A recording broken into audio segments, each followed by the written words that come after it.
কাশী বিশ্বনাথ মন্দিরে গভীর রাতে পূজা দিতে আসে স্বয়ং দেবতারা। কাশী বিশ্বনাথ মন্দির নিয়ে একটা রহস্য আজও অনেকের অজানা।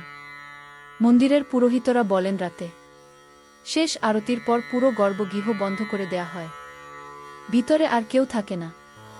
দরজায় তালা লাগানো হয়, কিন্তু আশ্চর্যের বিষয় হল প্রতিদিন সকালে দরজা খোলার পর দেখা যায় শিবলিঙ্গের উপর তাজা জল, বেলপাতা আর কখনো কখনো সুগন্ধ ছড়িয়ে আছে, যেন রাতের মধ্যে কেউ পূজা করে গেছে।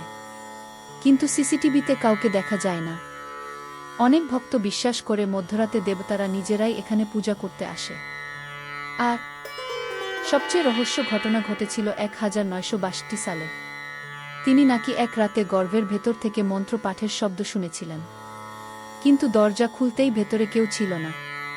শুধু প্রদীপগুলো জ্বলছিল আর পুরো ঘর ধোঁয়ায় ভরা ছিল। তোমার কি মনে হয়, সত্যি কি রাতে দেবতারা মন্দিরে পূজা দিতে আসেন? ভিডিওটি ভালো লেগে থাকলে চ্যানেলটি সাবস্ক্রাইব করে পাশে থাকুন। ধন্যবাদ।